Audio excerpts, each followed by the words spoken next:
Queen Solara stood in the war room of her flagship, surrounded by tactical displays and commanders awaiting her orders, studying the report that had arrived minutes ago. A human vessel, detected in restricted Kryn space approximately 40,000 kilometers from the border. Small, single occupant by the scans, possibly a scout or diplomatic courier that had wandered far from where it belonged. The Kryn Empire had maintained its borders for generations through a simple policy. Anything that crossed into their territory without authorization was either turned back or destroyed. They were warriors by nature and isolationists by choice, viewing the younger species expanding into their sector, particularly the humans, with deep suspicion. Solara had ruled for 12 years, taking the throne young after successfully challenging the previous queen in combat. She'd consolidated her power through strategic brilliance and ruthless elimination of any threats to her authority. Her people respected strength above all else, and she demonstrated strength consistently enough that challenges to her rule had become increasingly rare. "Capture it," she said, her voice carrying the authority that needed no repetition. "I want whoever was foolish enough to enter Kryn space brought to me alive." Her military commander, a scarred veteran named Krell, executed the order without question. Within the hour, the human vessel had been tractored aboard the flagship's docking bay, and its single occupant was in custody. The reports from the boarding team were cautious, almost uncertain. The human wore a full environmental suit with sealed helmet, standard protocol for operating in atmospheres that were breathable but uncomfortable for their species. They'd found no weapons, just standard survival equipment and diplomatic credentials that might be legitimate or might be elaborate forgery. The human claimed to be on a diplomatic mission that had gone off course due to equipment malfunction. Solara ordered the human brought to her throne room, where she conducted all formal business that required her presence as queen rather than merely as military commander. The space was designed to intimidate. Vast, with her throne elevated on a platform that forced supplicants to look up at her, flanked by her elite guards in full ceremonial armor. The human was brought in restrained, guards on each side, still in the full environmental suit. Without being able to see its face or read its body language, Solara found herself at a disadvantage she disliked intensely. Kryn relied heavily on visual cues, skin color changes, facial expressions, posture, to interpret honesty and intention. The helmet blocked all of that. "You have violated Kryn territorial space," she said, her voice echoing in the chamber. Standard protocol required the human to kneel, and the guards forced it down despite some resistance. "Explain your presence before I decide your fate." The human's voice came through the helmet's speaker system, mechanically distorted but understandable. "Your Majesty, I am Commander Eric Torres, diplomatic officer of the Terran Federation. My vessel experienced critical navigation system failures that took me off my planned route. The territorial violation was not intentional." "Convenient excuse. We've been warned about human expansion into our sector. Perhaps you're a scout for military operations, testing our response times." "I assure you that's not the case. If you examine my ship's logs, you'll find evidence of the malfunction. I can provide credentials proving my diplomatic status." Solara studied the helmeted figure, frustrated by her inability to read anything from its appearance. "Credentials can be forged. Logs can be fabricated. I need more than your word to believe your story." "Then what would you accept as proof, Your Majesty?" The question was delivered respectfully, but with an underlying firmness that bordered on challenging. Most beings brought before her throne were terrified, barely capable of coherent speech. This human, despite being outnumbered and powerless, was maintaining composure and even subtly pushing back against her accusations. "I would accept seeing your actual face instead of speaking to a reflective visor," Solara said. "Remove your helmet." There was a pause. "Your Majesty, Kryn atmospheric conditions are uncomfortable for humans. The temperature and humidity are not my concern, I'm not asking, I'm ordering. Solara leaned forward slightly. You claim to be a diplomat. Diplomats show their faces during negotiations. Remove your helmet, or I'll have my guards remove it for you. Another pause, then the human raised its hands carefully. A gesture the guards allowed because it was clearly reaching for the helmet clasps rather than anything threatening. As you command, Your Majesty. The helmet released with a soft hiss of equalizing pressure. The human removed it slowly, and Solara got her first look at an actual human face rather than the intelligence reports and fragmentary images she'd seen before. She'd expected something monstrous. The reports about humans were contradictory, but generally painted them as primitive and aggressive, barely civilized creatures who were dangerous specifically because they were unpredictable and prone to violence. She'd expected features that would match that description, something threatening, something that would justify her suspicion and hostility. Instead, she was looking at a face that was disarmingly human in the literal sense. Strong features, yes, but arranged in ways that were approachable rather than threatening.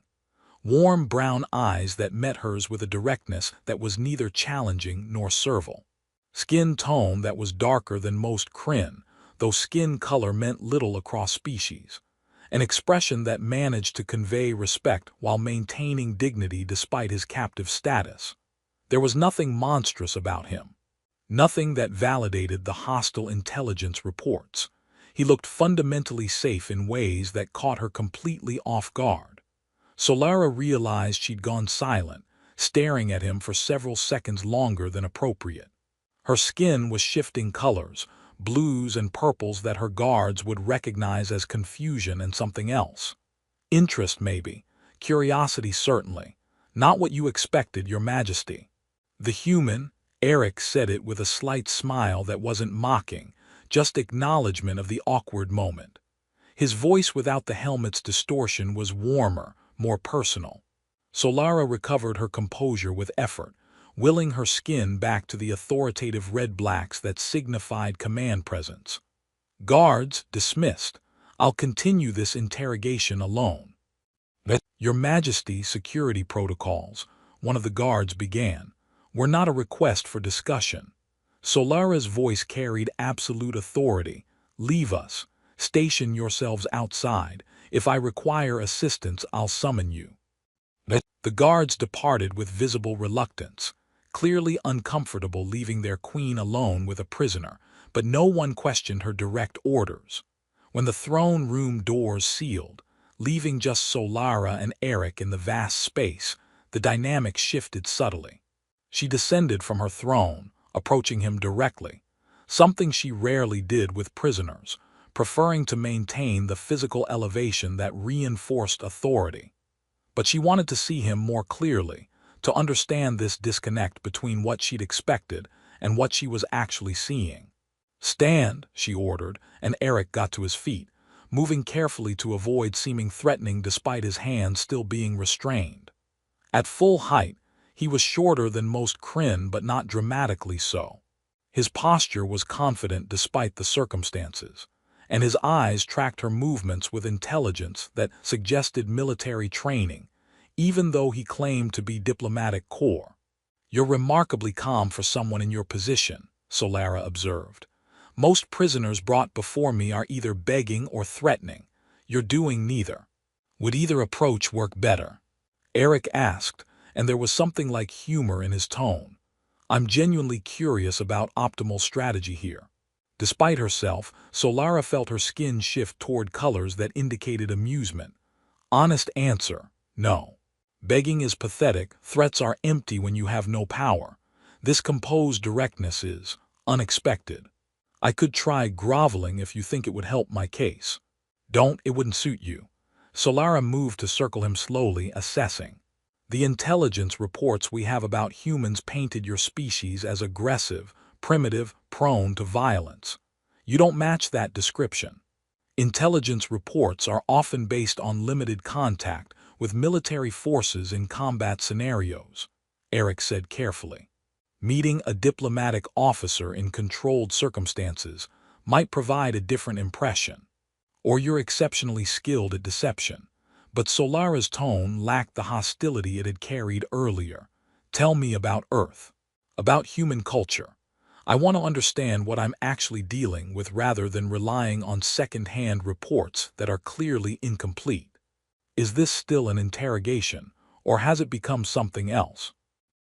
I'm not certain, Solara admitted, but answer the question anyway. Eric began explaining, carefully and with evident intelligence, about human history and current civilization. He spoke about Earth's diversity, about the various cultures that had eventually unified into their current federation, about humanity's relatively recent emergence into interstellar politics. He was honest about human conflicts and flaws, while also making clear that the aggressive military encounters that had colored Kryn intelligence were not representative of humanity as a whole. Solara found herself genuinely interested, asking follow-up questions that went beyond military intelligence and into cultural territory. How did humans structure their governments? What did they value beyond territorial expansion? How did someone like Eric end up in diplomatic service? The conversation stretched far longer than a formal interrogation should have lasted. Solara was aware of this but found herself reluctant to end it. There was something compelling about talking with Eric, not just his physical appearance, though she couldn't deny that his face was far more pleasant to look at than she'd expected, but his manner of engaging with her. He treated her with respect without groveling, challenged her assumptions without being threatening, maintained his dignity despite being a prisoner. It had been years since anyone spoke to her this way. Everyone else in her life either feared her or was calculating political advantage. Eric was doing neither, and the directness of their conversation was almost intoxicating. Finally, reluctantly, she acknowledged that hours had passed, and she needed to make decisions about his status. She couldn't keep him in her throne room indefinitely regardless of how interesting their conversation was. Your diplomatic credentials will need to be verified, she said, returning to formal tone. Your ship will be examined to confirm the equipment malfunction you claim. Until then, you'll be confined to quarters aboard this vessel. Not execution or imprisonment. Eric's tone suggested relief mixed with wariness. Not yet. I'm interested in learning more about human culture and intentions through direct conversation rather than intelligence reports. It was technically true, though Solara knew her interest was more personal than purely strategic. Consider yourself a protected guest rather than a prisoner, though your movements will be restricted. I appreciate your mercy, Your Majesty. Don't thank me yet. If I determine you're actually a spy or threat to the Kryn, my mercy will end quickly. But there was less venom in the threat than there would have been hours ago. She summoned guards to escort Eric to prepared quarters. As they led him from the throne room, Solara found herself watching his departure with more attention than appropriate. When the doors sealed behind him, she stood alone in her throne room, her skin shifting through colors that indicated confusion and conflict. She'd expected a monster. She'd gotten someone who challenged every assumption she'd made about humans, someone whose face was disarming in the most literal sense, whose manner was engaging in ways that were both professional and somehow personal. This was going to be more complicated than a simple prisoner interrogation. Eric's quarters were technically comfortable but clearly designed for confinement. A single room with basic amenities, environmental controls adjusted for human preference, and the unmistakable presence of surveillance systems monitoring his every movement. He wasn't imprisoned in the sense of being chained or locked in a cell, but he also definitely wasn't free to leave. The Kryn flagship was massive, large enough to house thousands, and Eric could hear the ambient sounds of a functioning warship through the walls. Footsteps in corridors, the hum of systems maintaining atmosphere and power, occasional announcements in Kryn language that his translator caught, but he couldn't always contextualize. He'd been there approximately 6 hours, trying to rest despite the adrenaline still coursing from his encounter with Queen Solara, when the door activated, and she entered without announcement or guards.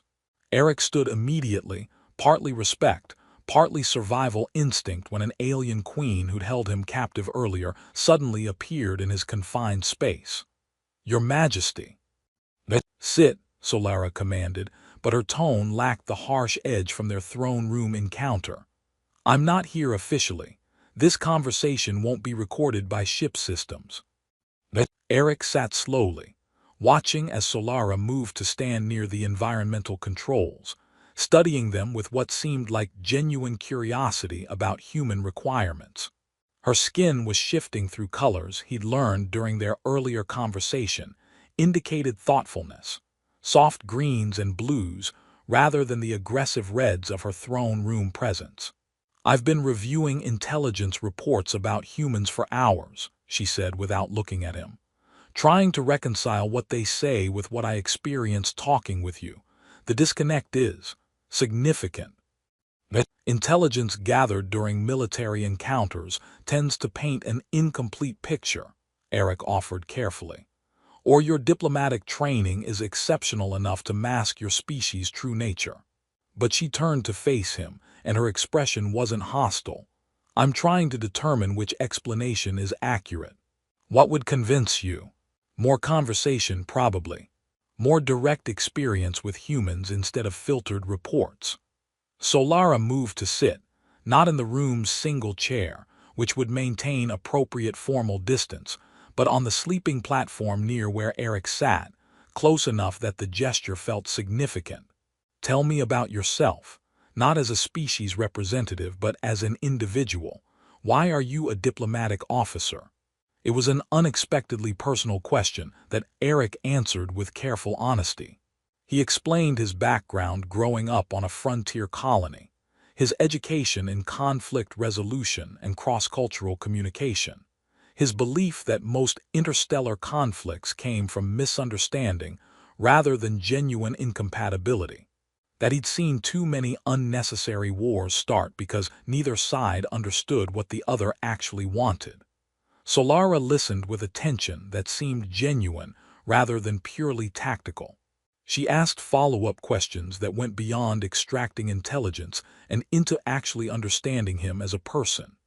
In turn, Eric carefully asked about her path to power, and she surprised him by answering honestly about the challenges of consolidating authority young, of maintaining rule in a culture that valued strength and combat prowess, of the isolation that came with absolute power.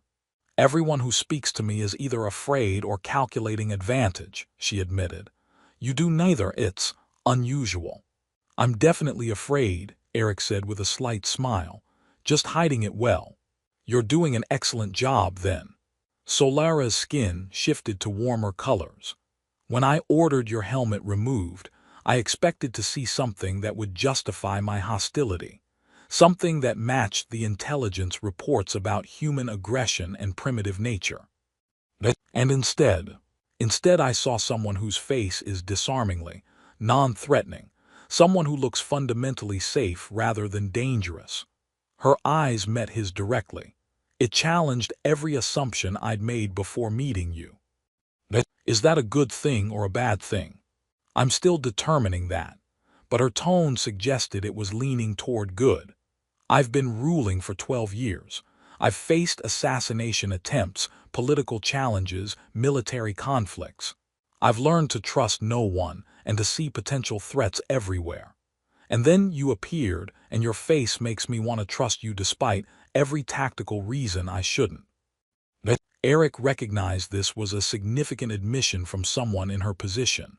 "For what it's worth, I think your instincts are right. I'm not a threat to the Kryn. I'm exactly what I claimed, a diplomatic officer whose mission got derailed by equipment failure." "I'm beginning to believe that." Solara stood, and Eric noticed her skin shifting through patterns that suggested internal conflict. "Which creates complications, because I'm supposed to be interrogating you for intelligence, not developing." She paused, clearly searching for the right word. "Interest in your perspective." "Interest is good for diplomacy," Eric offered.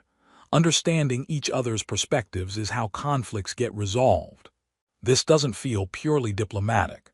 The admission seemed to cost her. You realize that, don't you? That this conversation has crossed lines I normally maintain with prisoners or diplomatic contacts. I've noticed. Eric stood as well, maintaining respectful distance. I'm trying to determine if that's a problem. It is if it undermines my authority. If my advisors discover their queen is spending extended private time with a human prisoner. She didn't finish the sentence, but the implications were clear. Then maybe we should keep these conversations unofficial. Maybe, but Solara moved toward the door, clearly conflicted. I'll be summoning you tomorrow for official interrogation. My advisors expect it. We'll maintain formal protocol. Understood, Your Majesty. She paused at the door. In private, you can call me Solara when no one else is listening. After she left, Eric sat processing what had just happened.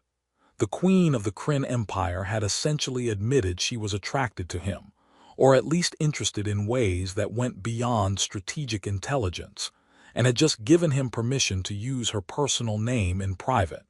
This was either the most successful diplomatic first contact in human history, or he was about to create the most complicated interstellar incident imaginable.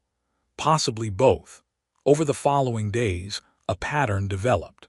Formal interrogations in official settings where Solara maintained her intimidating royal persona, asking questions about human military capabilities, diplomatic intentions, technological capacities. Eric answered honestly within the bounds of what he could share without compromising human security. These sessions were recorded and reviewed by her advisors. But then there were the unofficial visits to his quarters, late in the ship's cycle when fewer personnel were active. Conversations that started as intelligence gathering but evolved into genuine exchanges about leadership, culture, philosophy. Solara would arrive without guards or announcement, sometimes staying for hours, her formal persona dropping as they talked. Eric learned about the pressures of maintaining power through strength alone, about how Solara's entire reign had been built on never showing weakness or vulnerability, because any crack in her armor invited challenges. She'd eliminated rivals, crushed opposition, demonstrated combat prowess repeatedly to maintain her position.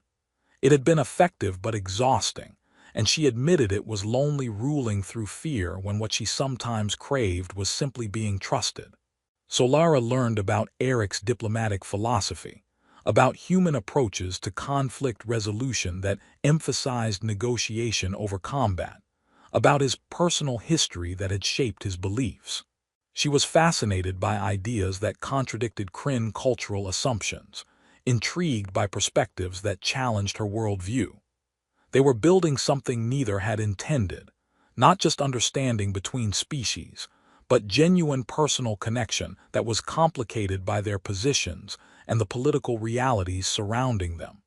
The complications became unavoidable when Solara's chief advisor, a political operative named Trell, reported that a rival military commander had sent a delegation requesting audience with the Queen. The official purpose was discussing territorial patrols, but Trell's intelligence suggested the real purpose was assessing whether rumors about Solara spending extended time with the human prisoner indicated weakness that could be exploited. Solara's immediate response was anger at being questioned, but she recognized the strategic problem. If her interest in Eric became widely known, it could be used against her by enemies who were always looking for signs her authority was slipping. She met with the rival delegation, led by Commander Thrace, who'd been positioning himself as an alternative to her rule for years, and navigated their probing questions about the human prisoner with carefully controlled authority. She framed her extended interrogations as thorough intelligence gathering, made clear her decisions were strategic rather than personal, demonstrated that she had the situation completely under control. But Thrace wasn't satisfied, offering to take custody of the prisoner for more intensive interrogation by specialists who could extract information more efficiently. The implication was clear. He thought Solara was being too soft, and he was offering to handle the problem while also suggesting she needed help. Solara rejected the offer coldly, making clear that any interference with her handling of the human would be unwelcome and potentially hazardous to whoever attempted it. Thrace backed down, but the message was delivered. Her enemies were watching, and they were willing to use her treatment of Eric as ammunition if she showed any sign of inappropriate attachment. After the delegation departed, Solara's advisors were blunt. Keeping Eric aboard much longer would generate increasing problems. She needed to either transfer him to formal custody, arrange his return to human space, or provide a politically defensible reason for his continued presence. Solara chose option 3. She announced plans to take Eric on a diplomatic mission to neutral territory, ostensibly to facilitate direct negotiations between Kryn and human authorities about territorial boundaries. It provided cover for keeping him close while also removing him from the flagship where his presence generated gossip. When she informed Eric of this plan, alone in his quarters during one of their unofficial conversations, she was honest about her motivations. "I'm not ready to send you away, and I'm not willing to turn you over to Thrace's interrogators, who would probably torture and kill you." Her skin showed colors that indicated vulnerability. Admissions like this cost her. "So I'm creating justification to keep you nearby that satisfies political requirement while serving my actual interests." "Which are?" Eric asked gently. "You make me question things I've taken as unchangeable truth for my entire reign. About ruling through fear alone, about maintaining power requiring constant isolation, about whether strength and wanting connection are actually incompatible." She moved closer. "You've made me remember I'm a person beneath the crown, not just a symbol of authority. Is that a bad thing?" "It's dangerous, but no, not..." Eric covered her hand with his own. "I feel the same way. This wasn't supposed to be anything other than first contact and diplomatic protocol. Instead, it's become..." He paused, searching for words. "Complicated," Solara finished. "Very complicated." They stood close, both aware they were crossing lines that would have political consequences, neither willing to step back. "We should be careful," Eric said. "Yes." But Solara didn't move away. "Tomorrow we depart for the neutral station. In public, we'll maintain appropriate distance, but in private..." She didn't finish the sentence, but her intention was clear. As she left his quarters, Eric reflected that his diplomatic mission had somehow evolved into the most unexpected, and potentially most significant, first contact in human history. And it all started because a queen had ordered him to remove his helmet, expecting to see a monster, and instead saw the beginning of something neither of them had been prepared for. The journey to the neutral station took 3 days at the flagship's standard velocity, providing time for Eric and Solara to navigate their developing relationship away from the intense scrutiny of her court and advisors. She'd brought minimal security detail, unusual for a queen but defensible as showing confidence and strength, and Eric had been officially reclassified as a diplomatic consultant rather than a prisoner. During the journey, their official interactions maintained proper protocol. Eric attended strategy briefings where Solara discussed the upcoming diplomatic meetings, his input on human perspectives valued but delivered in formal contexts where their relationship appeared purely professional. But the unofficial interactions told a different story. Late in the ship's cycles, Solara would come to Eric's quarters, and they'd talk for hours about everything and nothing, their respective cultures, personal histories, dreams and fears that neither had shared with anyone else in years.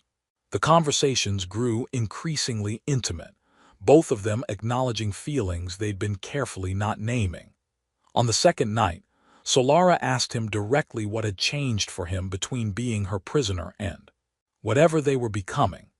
Eric answered honestly that he'd been prepared to face an intimidating alien queen focused purely on military strength, but he'd found someone who was intelligent, carrying enormous burdens and unexpectedly willing to question her own assumptions. that her face beneath the royal authority was just as disarming as she'd claimed his was, not in the sense of being non-threatening, but in revealing humanity beneath the power. Solara's response was to kiss him. It was tentative at first, neither of them entirely certain how physical intimacy worked across their species, but it evolved into something genuine and mutual. They pulled back before things went too far, both aware they needed to proceed carefully, but the barrier between professional interaction and personal connection had dissolved entirely. "This is going to create problems," Solara said, though she didn't sound regretful. "If my advisors discover, then we're careful in public." Eric touched her face gently, mirroring the gesture she'd made days earlier. "But in private, we're honest about what we want." "What do you want?" "You, not the Queen necessarily, though I respect her immensely. But you, Solara, the person beneath the crown who's been ruling alone for so long she forgot she's allowed to want something for herself."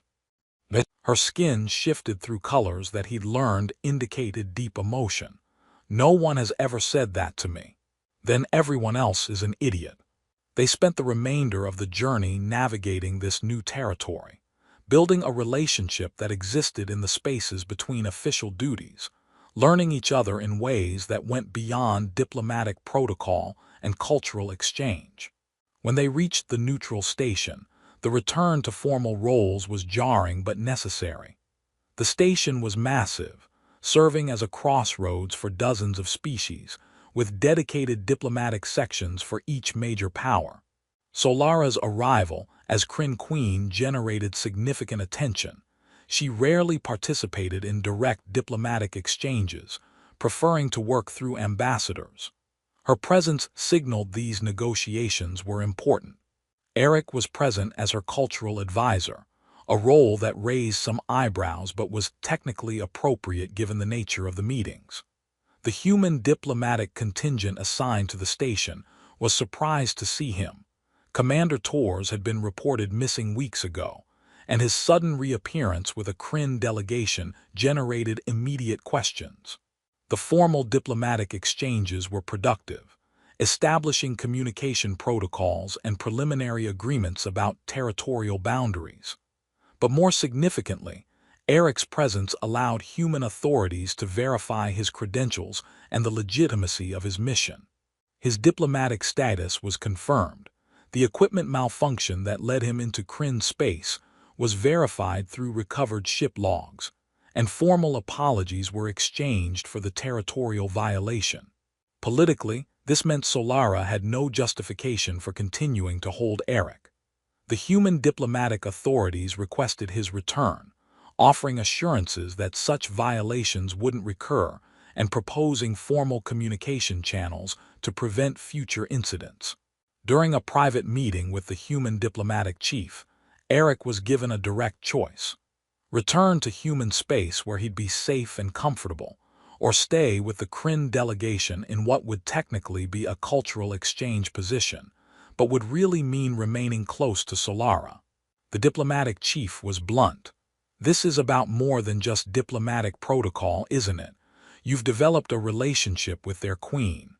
"I have," Eric admitted, "which is both unprecedented and complicated." "Complicated is putting it mildly. If you stay with the Kryn, you're choosing a path that has no template and could end very badly if their internal politics turn against you." "I'm aware, but I'm also not willing to walk away from Solara just because it's safer." The diplomatic chief studied him. "This could actually be valuable, a human with direct access to Kryn leadership, someone who can facilitate understanding between our species. If we formalize it as cultural exchange rather than personal relationship, it becomes politically defensible." That conversation led to Solara's formal proposal to human authorities: a cultural exchange program where Eric would remain with Kryn forces as a liaison, while a Kryn representative would be assigned to human diplomatic corps. It was framed as strategic, better understanding between species through direct cultural integration, but everyone involved knew it was also personal. The human authorities agreed, recognizing the diplomatic value even if the actual motivations were more complex. Eric would retain his commission and diplomatic status, but would be officially assigned as cultural liaison to the Kryn Empire with unusual autonomy, given his direct access to their queen. When the agreements were finalized, Eric and Solara had a moment alone in her temporary quarters on the station. She was in civilian clothing rather than formal regalia, appearing more like the person he'd gotten to know in private rather than the intimidating queen she projected publicly. "You chose to stay," she said, and there was vulnerability in her voice. "You could have returned to your people, been safe and comfortable. Instead, you've committed to remaining in what's essentially enemy territory, surrounded by people who view humans with suspicion, dealing with complications that most would find intolerable." "I chose you," Eric corrected. "The complications come with that choice, but you're worth them. I don't deserve that level of commitment." "You're wrong. You're carrying the weight of an entire empire, doing your best in an impossible role that allows no vulnerability. You deserve someone who sees you beyond the crown." Solara moved to kiss him, and this time there was no tentative exploration, just mutual certainty about what they both wanted. They made love for the first time that night, navigating the physical differences between their species with care and humor, discovering that compatibility worked in practice as well as it had in theory. Afterward, lying together in the dimness of her quarters, Solara was uncharacteristically quiet. Eric waited, recognizing she was processing something significant. "I'm terrified," she finally admitted. "Not of you, but of what I feel about you. I've spent 12 years building walls around myself, ruling through strength and control, never allowing personal attachment because it creates vulnerability. And then you appeared, and every wall I built fell without me even noticing it happening. Is that a bad thing? It's dangerous. Commander Thrace and others who oppose my rule will use this if they discover it. They'll claim I'm compromised, that my attachment to a human makes me unfit to rule." Her skin shifted through colors that suggested fear and conflict. "I should end this now, send you away, protect my position by eliminating the vulnerability. But you're not going to." "No, because for the first time in 12 years, I feel like something other than just a weapon and a crown.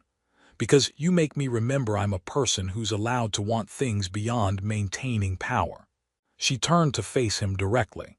"And because I'm falling in love with you despite every strategic reason I shouldn't." Eric pulled her closer. "Then we face whatever comes together. Your enemies will find other reasons to challenge you regardless of whether I'm present. At least this way, you're not facing them alone." They returned to the Kryn flagship the next day. Eric now officially assigned as cultural liaison with unprecedented access to the Queen and her command structure.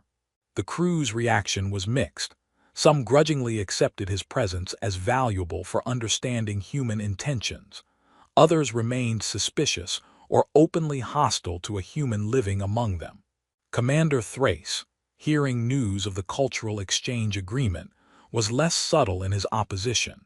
He requested private audience with Queen Solara and delivered a warning that was barely concealed threat, that her enemies were gathering evidence of inappropriate attachment to the human, that they were preparing to challenge her fitness to rule, that she should eliminate the source of controversy before it destroyed her position. Solara's response was to tell Thrace that any challenge to her authority was welcome, that she'd proven her fitness through combat and strategic success repeatedly, and that her personal relationships were none of his concern unless they demonstrably weakened her effectiveness. She essentially dared him to make his move. 2 weeks later, he did. The formal challenge came before the High Council, with Thrace presenting accusations that Queen Solara had been compromised by her relationship with the human, that she'd shown weakness and poor judgment by granting it such extensive access, that her attachment to Eric demonstrated she was unfit to continue ruling the Kryn Empire. It was a direct challenge to her authority that required response through Kryn tradition. Personal combat between the Queen and the challenger, with the winner claiming or maintaining the throne. Solara accepted without hesitation, which surprised Thrace. He'd expected her to try political maneuvering or exile rather than direct combat. But she'd been ruling through demonstrated strength for 12 years, and she wasn't about to show weakness by avoiding a fight. The combat trial was scheduled for the following week, giving both parties time to prepare. Eric urged Solara to send him away immediately, to eliminate Thrace's ammunition by proving the relationship wasn't worth fighting for. She refused. "If I send you away, I'm admitting you're a weakness. That Thrace was right about me being compromised." Her skin showed determined reds and blacks. "I won't validate his accusations by acting as if caring about you is actually a flaw." "But if you lose?" "I won't lose. I've fought too hard and too long to let someone like Thrace take everything I've built." She touched his face gently. "But Eric, if somehow I do lose, you need to leave immediately. Thrace will kill you without hesitation." "I'm not leaving you." "You will if I order it, promise me." Reluctantly, Eric promised, though he knew he'd break that promise if the situation actually arose. The week passed in preparation and tension. Solara trained relentlessly, reviewing Thrace's known combat style, preparing strategies and counters. Eric could only watch, providing support but unable to actually help with the coming fight. The day of the combat trial arrived with the entire crew assembled to witness. By Kryn tradition, such trials were public. The people needed to see their leaders prove their strength through direct combat. The fight would continue until one party submitted or died. As Solara prepared to enter the combat arena, Eric caught her alone for a moment. "When you ordered my helmet removed weeks ago, you expected to see something that would justify your hostility. Instead, you saw someone who's fallen completely in love with you. Whatever happens today, that doesn't change." "I know." She kissed him briefly. "After I win, we're going to formalize this relationship in ways that make it politically untenable for anyone to challenge it again. I'm done hiding what you mean to me." She entered the arena with absolute confidence, and Eric watched from the observation area as the most important fight of both their lives began.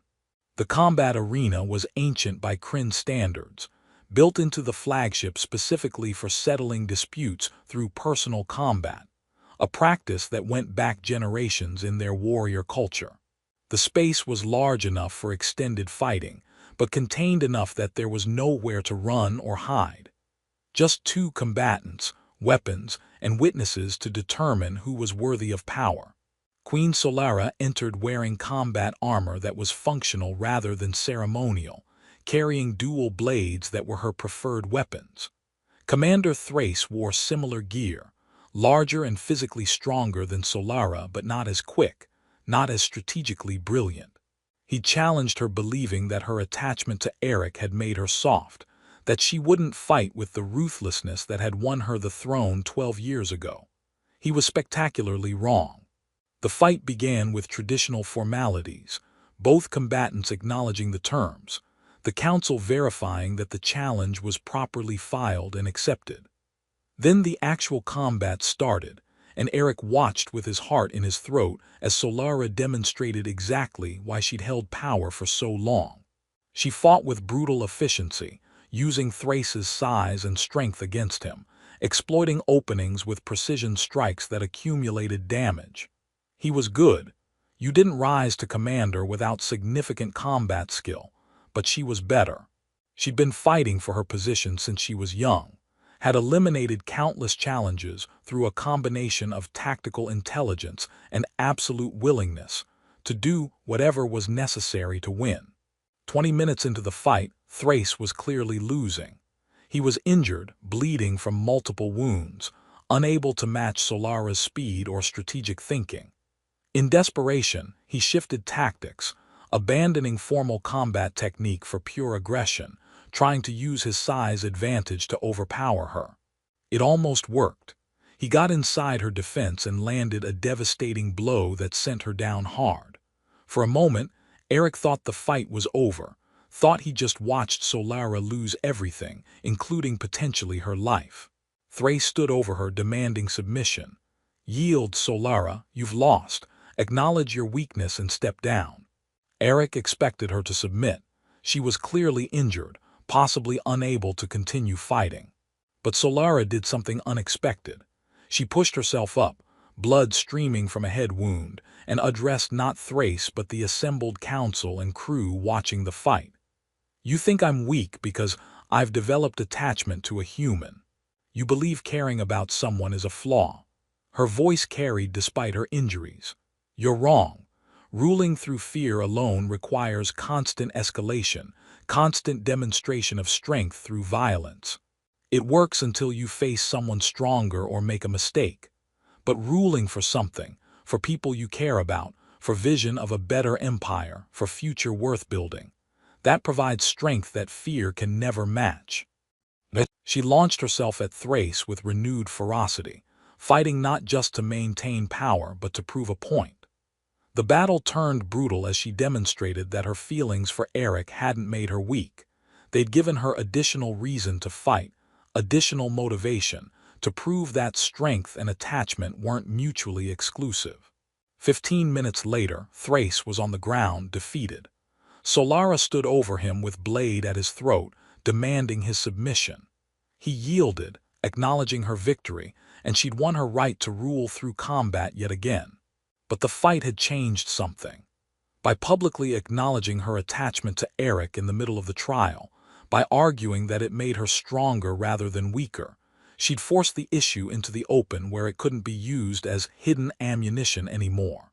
In the aftermath, as medical personnel attended to her injuries, none serious despite the impressive amount of blood, Solara made a formal announcement to the assembled council and crew. Eric was not just her cultural liaison, he was her acknowledged partner. It was unprecedented for a Kryn queen to have a non-Kryn consort, but she was framing it as strength rather than weakness, as the ability to build bridges between species while still maintaining absolute authority over her own people. Some of the Kryn accepted this, viewing her victory over Thrace as proof that her judgment was sound. Others remained skeptical but weren't willing to challenge her directly after watching what happened to the last person who tried. The situation was politically complex but no longer hidden. Later, after the formal proceedings and medical treatment and political negotiations, Solara and Eric found themselves alone in her private quarters. She was bruised and bandaged but alive and still queen. "You took a terrible risk," Eric said, touching her face carefully around the bandages, "admitting our relationship publicly in the middle of a combat trial. I was already fighting for my position. Making my feelings for you explicit simply clarified what we were really fighting about."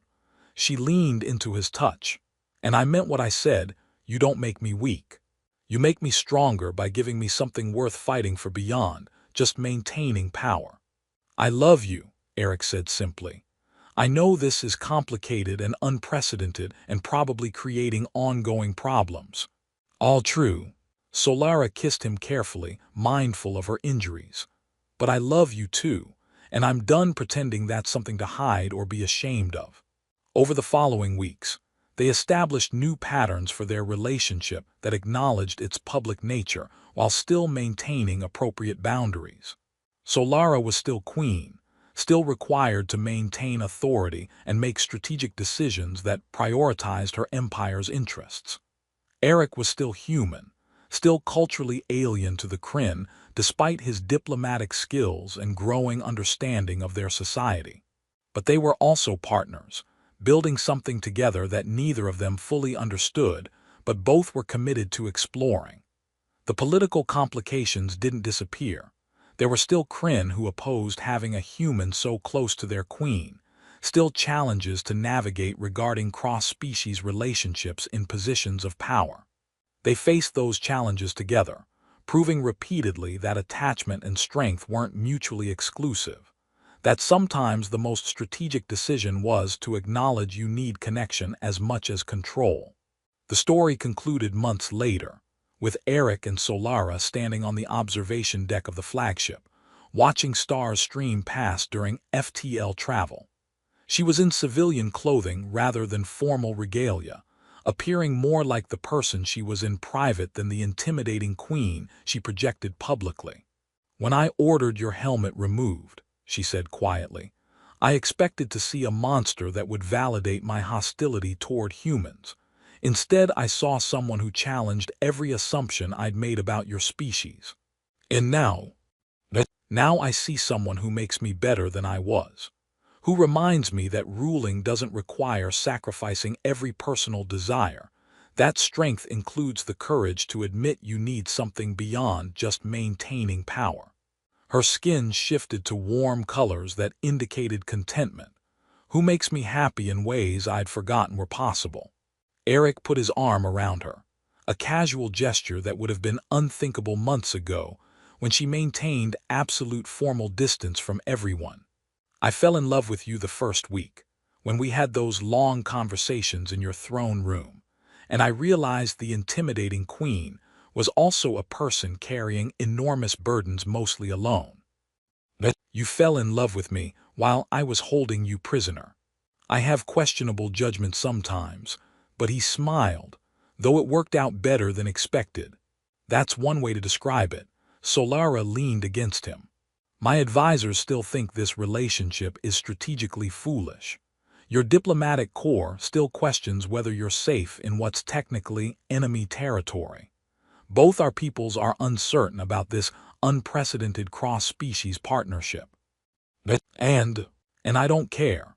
I've spent 12 years doing what was expected, what was strategically sound, what maintained my position through fear and control. Us, is what I actually want. And it's made me a better ruler by reminding me to balance duty with humanity." They stood together, watching the stars, two people from different worlds who'd found each other because a queen had ordered a prisoner to reveal his face, and discovered that sometimes first contact is about individuals seeing each other as people rather than representatives of their species. It wasn't a fairy tale ending. The political complications continued, the cultural barriers remained real, and both of them knew their relationship would require constant navigation of differences that most couples never faced. But they'd proven they could handle those challenges together. And it all started because Queen Solara had expected to see a monster when the helmet came off, and instead saw the beginning of something that would change both their lives in ways neither had anticipated or prepared for. Sometimes the most important moments in history began with simple commands that had unexpected consequences. Sometimes removing a helmet revealed more than just a face. It revealed possibilities that challenged assumptions and created futures that no one had imagined. Solara and Eric had become that possibility, proving that attachment and authority weren't incompatible. That strength included the courage to want something beyond power, that sometimes the most strategic decision was to acknowledge you'd fallen in love despite every reason it shouldn't work. The Kryn Empire had a queen who ruled through demonstrated